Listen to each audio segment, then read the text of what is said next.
afraid, we no see no one where we afraid of. We no afraid, we no see no one where we afraid of. Yeah, this is Everton Blender, and it's all about the young police from Jamaica, seeing Young Police Channel. Big up yourself, Everton Blender said that. We no afraid, we no see no one where we afraid of. Yes, welcome to the Jamaica Young Police Channel. To our loyal viewers, subscribers and Patreon member. At the channel, we are a group of law-abiding citizens who believe in the rule of law and respect the rights of every citizen, but not the ones who do not subscribe to such behavior. We do believe in and support preemptive strikes because they save lives. This is a logical conclusion because preemptive strikes save lives and prevent the further loss of lives. We are all about saving lives at this channel. We at the channel aid criminals with a passion and do not want them over here. We do not want your views, your subscriptions, your likes or your comments. Please go elsewhere where the red carpet is waiting for you. Over here, we want you to go to prison or the departure lounge at Madden. Yeah, so moving on to today's video. Remember that this channel is a channel that celebrates informers.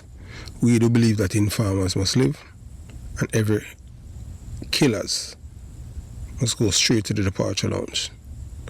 We don't even believe in prison because if you take a life of someone willfully, without justification, that's where you should belong. The same rights that you want, that's the same rights that your victim supposed to enjoy. So moving on to today's video.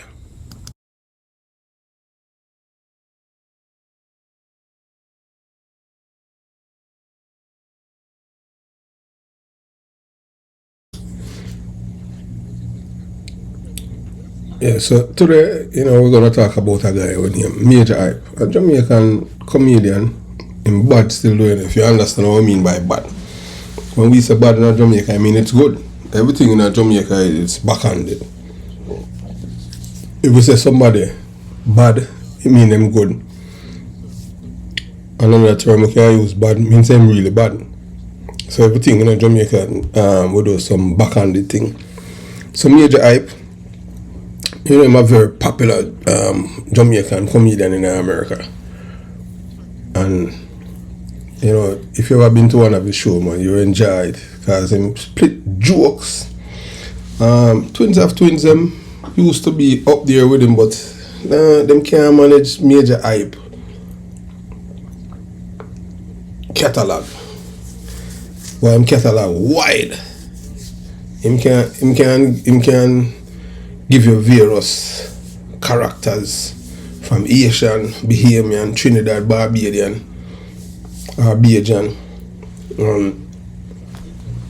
I say he's a Jamaican. He come from out of East Kingston. So Major Hype, at one point in time, he had some problems with the law in America. And he's talking about it and show us about how Jamaicans treat you. He even had him claim say you're my friend. And he has done so many things for these people free that even the ice meat they give him. And as something happened to him, boy, them just jump ship like rat a jump a sinking ship. So Major Hype's friend zone in fraud list. Alright, let's get right into it. I did not come here to whisper sweets. Nothing are playing nice.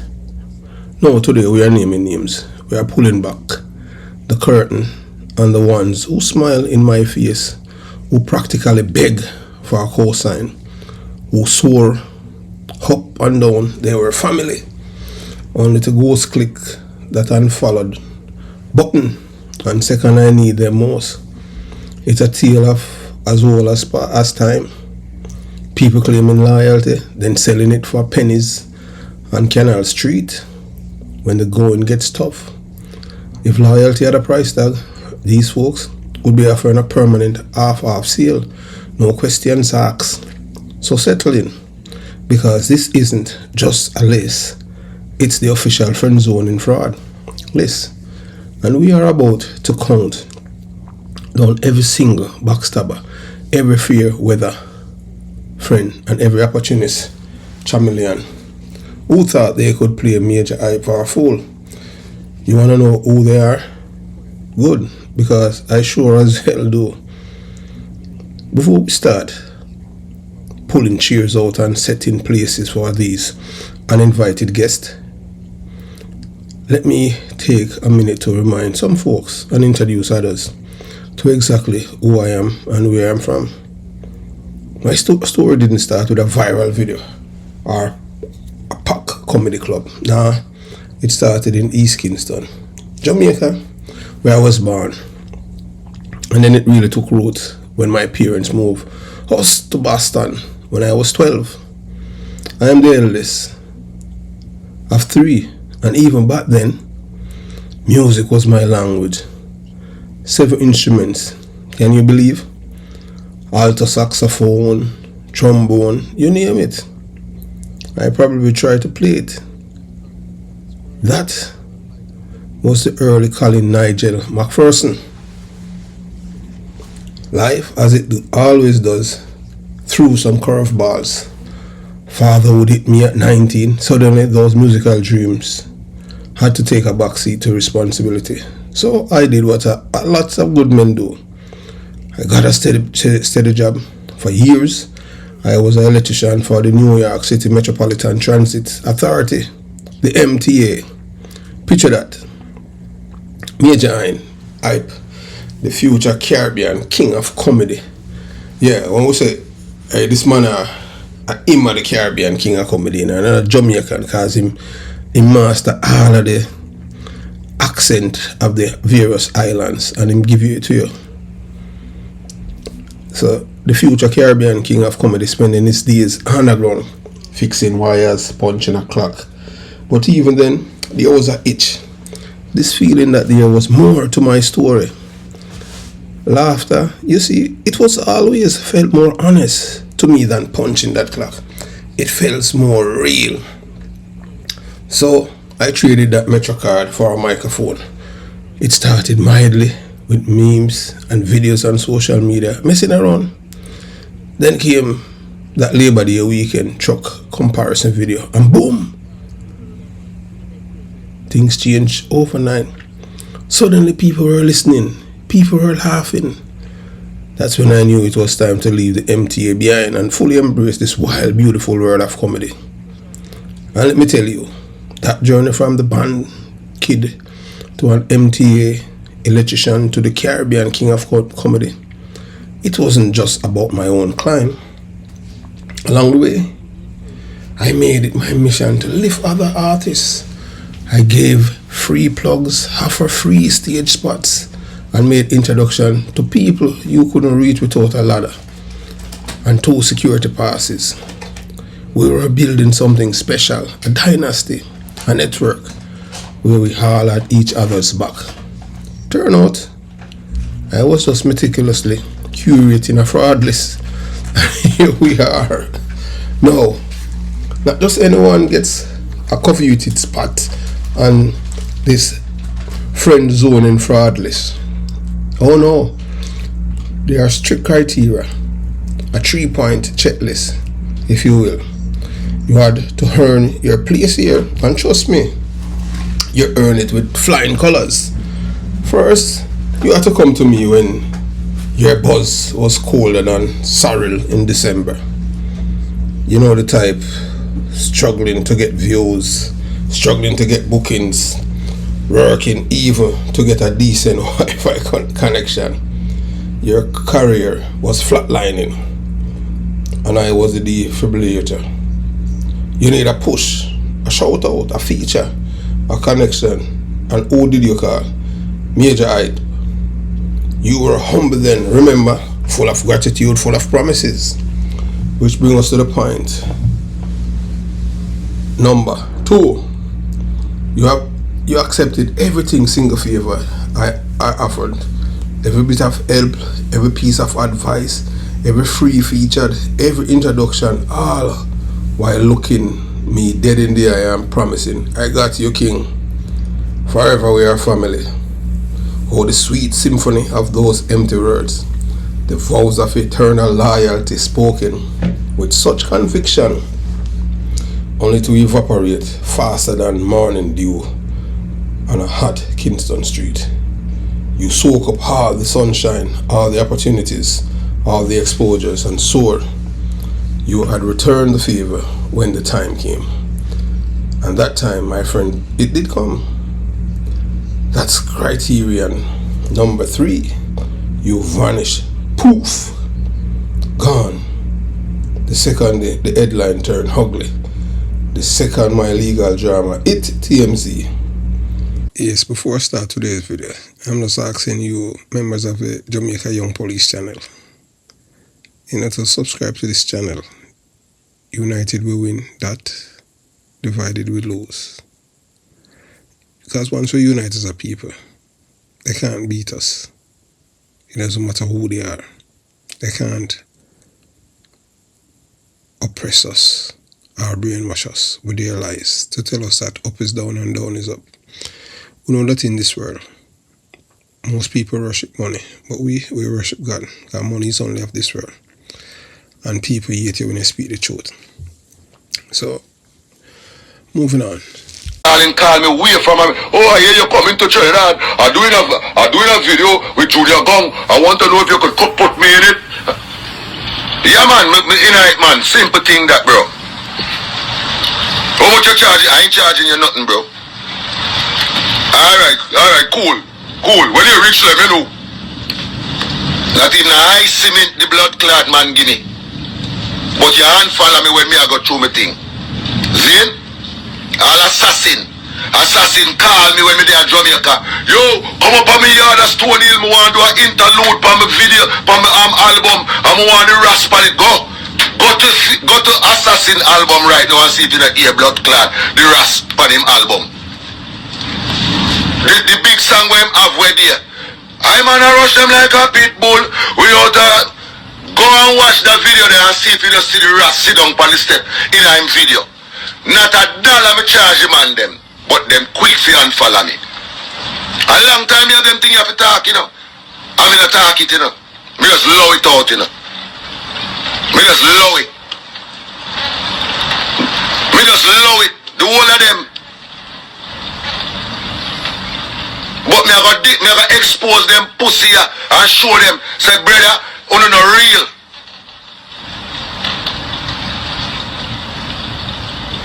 Enough of them, me not see them blood clad comment and post and this and that and repost my thing, but me see them a laugh and a man post over this so.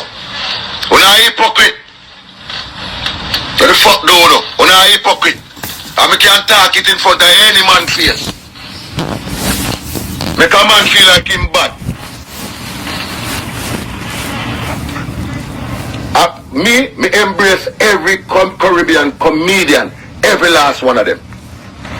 None of them no put no fear in my heart. Me know what me I do. When you come here, come see me.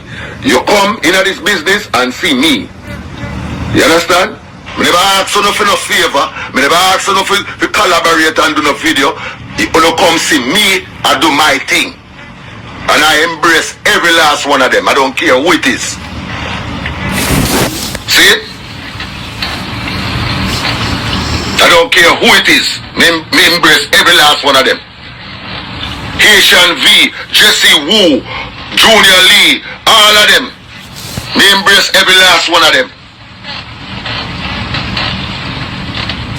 Name one. Dino Crazy.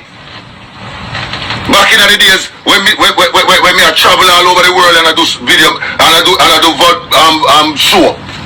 I go to Jamaica and the man I do one character. Back in them time I do a character.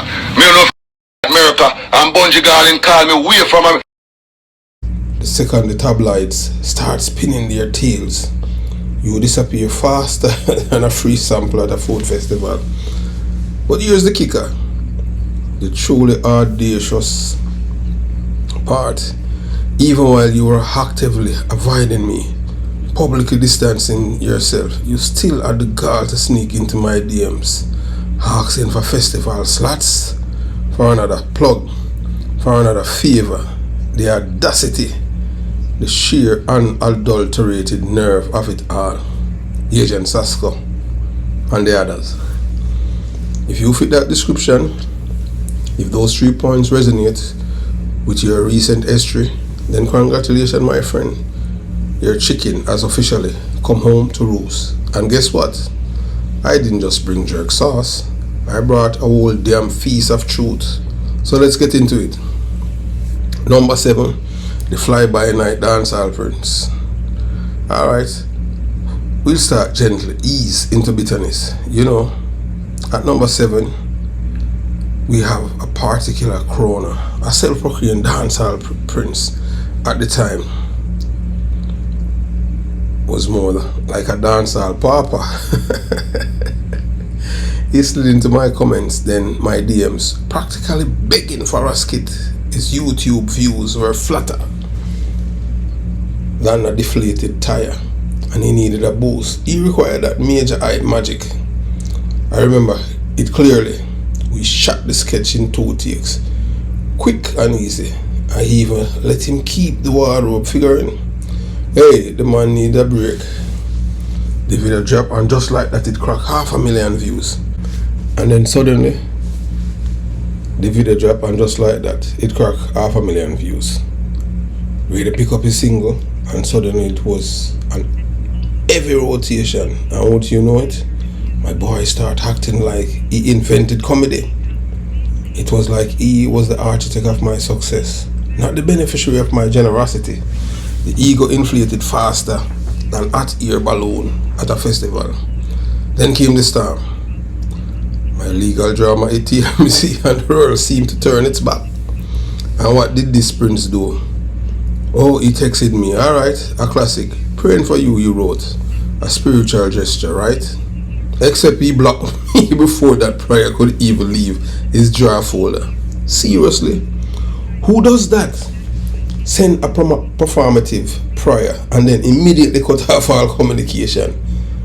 It was a prayer unanswered, not by God, but by a cowardly thumb. And guess what? Last I checked, his career is still flatlining. Some princes just don't get there happily, even after, especially when they are frauds. Next, number 6, the reggae songstress with the voice of an angel and loyalty of a house girl. Coming at number 6, we have a reggae songstress on stage, sweet as sugarcane, voice like an angel commanding attention off stage. Well, let's say she turned sour quicker than milk in the Caribbean sun when the spotlight isn't directly on her. She approached me, all charm and smile, asking me to host her EP release. No budget attached. Me just said with those big innocent eyes, now I am a man who believes in supporting talent, especially our own, so I did it gratis. I flew myself to Miami on my own dime, mind you. I hosted that event, roasted the crowd with my usual wit, and guess what? I even helped her sell her merch. I put my name, my energy, my time, and my platform behind her, all for the love of the culture. And what I thought was a genuine connection. Years later, the table turned. I am trending, but for all the wrong reasons. The legal issues, the gossip, the negativity, it was everywhere. And what the angelic songstress do? She goes on a radio show, get asked about me, and with a straight face tell the host, always kept her distance because comedy is toxic. Toxic? Really? Funny, because you hugged me tight enough when you needed that remix intro, when you needed me to hype your album, when you need my audience to become your audience. That toxicity seemed pretty appealing then.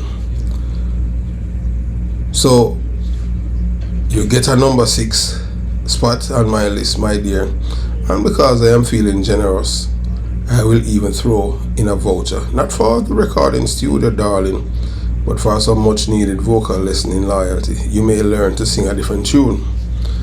Number 5, the so-called DJ turned fitness guru. This one's special. At number 5, we have a former soca DJ who turn to pack fets, get the whole crowd moving, and live his best life. Then, like so many others, he pivoted.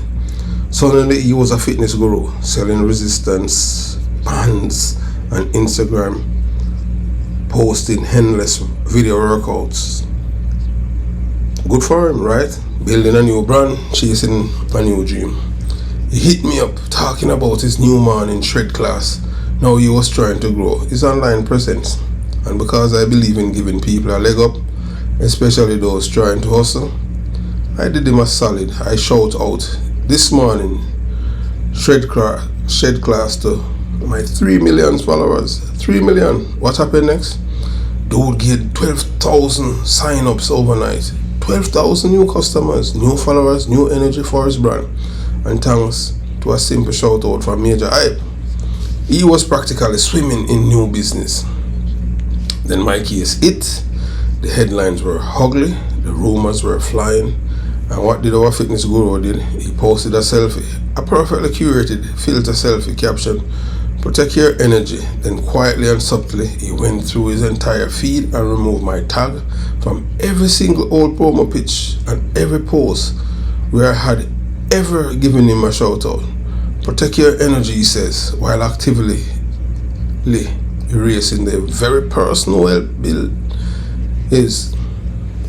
I hope those resistance band he's selling are strong enough, because they are going to need to help him hold up his end of friendship. Because buddy, deadlifting loyalty seems to strain your back something fierce. And that, my friend, is why he's earned his spot as number 5. Number 4, the Caribbean podcast queen. Next, at number 4, we have the self-proclaimed Caribbean podcast queen. Her entire brand, her whole empire built on the premise of keeping it real, authenticity, honesty, transparency. That's what she preached. She invited me on her show, episode 67, I think it was. She begged for stories, begged for traps, begged for merch giveaway to boost her audience engagement. And I, being the generous soul I am, delivered. I delivered like Amazon Prime on Holiday Rush. I gave her gold, insights, laughs, and my time. All to help her grow her platform and keep it real for her listeners. So I saw out my courtroom saga, the legal battle, the public scrutiny. And what does our queen of keeping it real do? Oh, she dropped a 2-hour episode, a whole 2 hour, on the title Accountability Culture. And guess whose picture was prominently featured in the thumbnail? Yours truly, MHI, my face plastered next to the lecture on accountability, all while never once mentioning the free studio time I gave her when her patron had a total of 3 patrons, and 2 of those were her cousins. Accountability starts at home, sis. It begins with acknowledging the hands that help you climb, not using someone else's misfortune as clickbait for your own enlightened content. You wanted to keep it real? Let's keep it real right now. That's why you are number 4. Number 3, the Afrofusion producer who saw families forever. This one cuts deep, really deep. At number 3, we have an Afrofusion producer, a man who called me Uncle Colin. He said I was the big brother he never had, the mentor, the family connection he always craved. And I believe him. I genuinely believe him. I went all in for this guy. I co-signed his first US tour, put my name and reputation on the line. I lent him my brand, my talented musicians, to make sure his live shows were top-notch. I even let him crash at my crib when the promoters shorted him. When he had nowhere else to go, my home became his sanctuary. My sources and resources, his lifeline. We broke bread, we planned, we dreamed. Family is forever, he had said, looking me in the eye. Then came the immigration troubles, the whispers, the official inquiries that hit my name. And what did my nephew, my little brother, my family forever do? He told mutual friends, I barely knew dude. He just took a pic, barely, no dude. After all that, after the tours, the band and the crash pad and the Uncle Colin endearment, wow, just wow. From Uncle Colin to a stranger, faster than you can say. Visa violation. It was a masterclass in selective amnesia, a gold medal performance in getting and forgetting who helped you get where you are. You are number 3 on my list, my friend, but absolutely win a gold medal in amnesia. The memory loss is genuine and astounding. Number 2, the comedian. The next one, number 2, is a tough to swallow because we share the craft. We are both comedians. Suppose be brothers in arms, making people laugh. But this guy, he's less a colleague and more a Xerox machine with a passport. He copied my accents, my characters, even my grandma's punchline. I didn't inspire him. He was a carbon copy for a long time. I let it slide. I told myself, comedy is big enough for all of us, right? There's room for everyone. I tried to be the bigger man, to believe in abundance of a universe. Wrong. I was so wrong. While I was battling paperwork, fighting for my freedom and defending my reputation, this imposter, this comedic mimic replaced me on a Caribbean cruise gig, a gig that was mine, that I had to step away because of the legal battles. And then, to add insult to injury, he had the gall to joke and say that I was too busy catching cases to catch flights. Let me tell you something, buddy. You are not funny. You are a cheap imitation, a shadow trying to eclipse the sun. You are a Xerox machine with a passport. Nothing more. You are number 2 on this list today. But in the grand scheme of things, today in the grand scheme of things, you're a Xerox machine with a passport, nothing more. With that kind of disloyalty and lack of originality, your number none tomorrow. Your comedic career is built on quicksand, and it's only a matter of time before it's all crumble. The A-list comedian, Caribbean actor. Alright, people. The moment you have been waiting for. At the top of the friend zone in fraud list, the undisputed champion of disloyalty, the gold medalist, a performative allyship, we have a A-list Caribbean actor. This man starred in 2 major franchises with red carpet glow and acceptance speech dripping with island pride, talking about his roots, about the culture, about we are from the same soil. And when he needed authenticity clout, when he needed to connect with the streets to show he was still grounded, who did he turn to? Major Hype. Major's like a brother, he had declared. We are from the same side, the same struggle. I vouch for him so hard, so consistently, that my own fans calling him cousin. I put my entire reputation and my genuine connection to the people behind this man. I made him even more accessible, more relatable, more of the people. Then the night my mugshot surfaced, the night my world felt like it was crumbling, what did this brother from the same side do? He unfollowed me, immediately deleted every single photo we had together, every shared memory, every piece of evidence that we ever even knew each other. And then the peace, the resistance. He had his publicist issue a statement, a careful words, sterile statement, distance himself from negativity. Negativity, is that what it was? When you needed my authenticity, my street cred, my brother from the same style vibe, that wasn't negativity. That was an opportunity. No, when I am facing a challenge, suddenly I am negativity. Let me clarify something for you, my A-list friend. I am still positive for Caribbean excellence. I am positive for resilience, for standing up for what's right. You, sir, you are positive for performative patois. You are positive for opportunities, flag waving. You top this list, you fraudulent flag waver. You deserve every single bit of exposure. So if anyone on this list, or anyone watching for that matter, thought I would stay quiet, Figure I'd roll over and take it. Well, you thought wrong. Hit that subscribe button right now and help me prove them wrong. This isn't just about my story, it's about all of us who have been burned. Drop a comment below with the name of the fraud you think deserve a permanent exile from the culture and community. Let's keep the receipt rolling because silence is complicity. I am done being silent.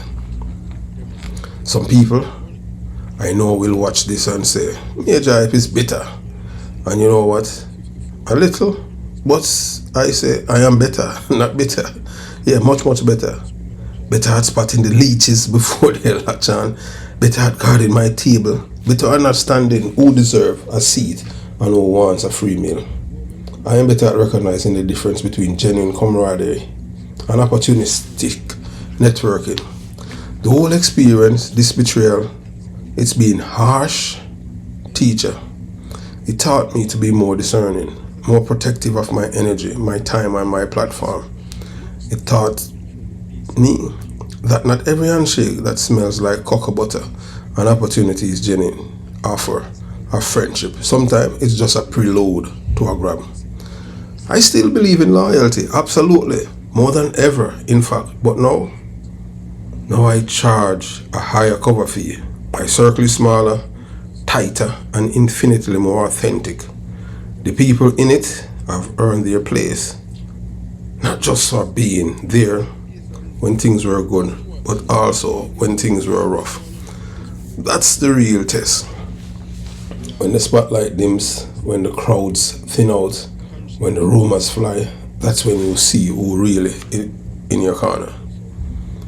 My mother, a wise woman, if there was ever one, always told me something that echoes in my mind throughout the entire audio. She said, if your friend is in trouble with the law, you stood by them unless crimes eats children.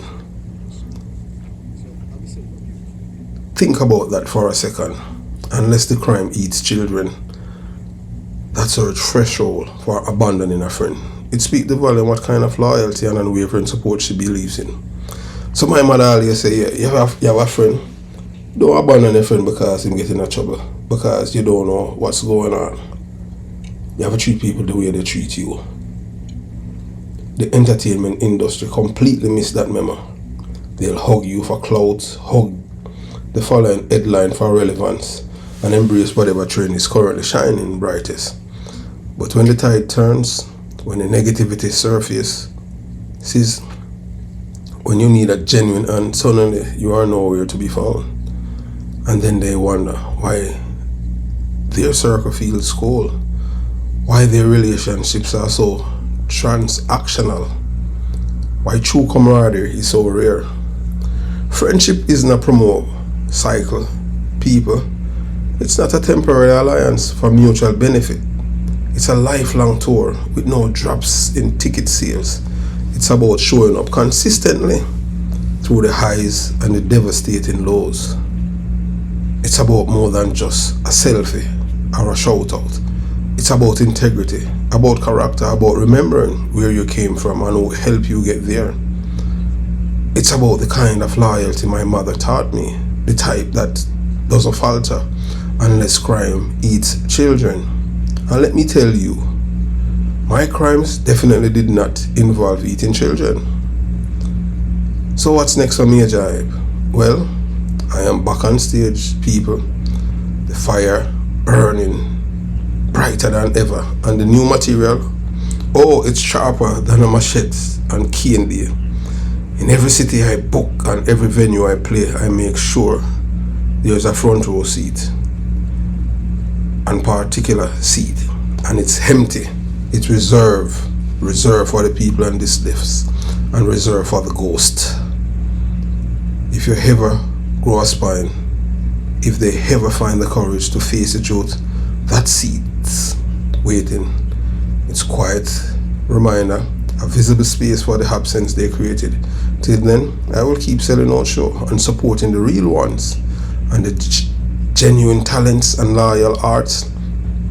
I'll stay roasting frauds in effigy, because some lessons just have to be learned the hard way. my way, this isn't just about revenge.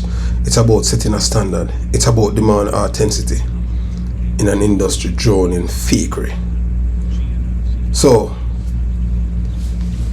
tell my people who in your life hit the unfollow button when your skies turn grey, who made themselves scarce when you need them most, who talk about family but acted like a stranger. Tag them below, put them on blast, and let's start our own crowd-sourced fraud list. Let's shine a light on these fair weather friends, because silence only empower them. Smash that like button, share the video with every artist, every creative, every hustler who ever got left in the trenches. And remember this, loyalty, steadfast loyalty, it ages like fine rum. It gets richer, even more valuable with time. It doesn't spoil and turn sour like milk. I am Major Hype, and I ain't done talking yet, not by a long shot. Have yourself a beautiful day. Jamaica Young Police Channel out.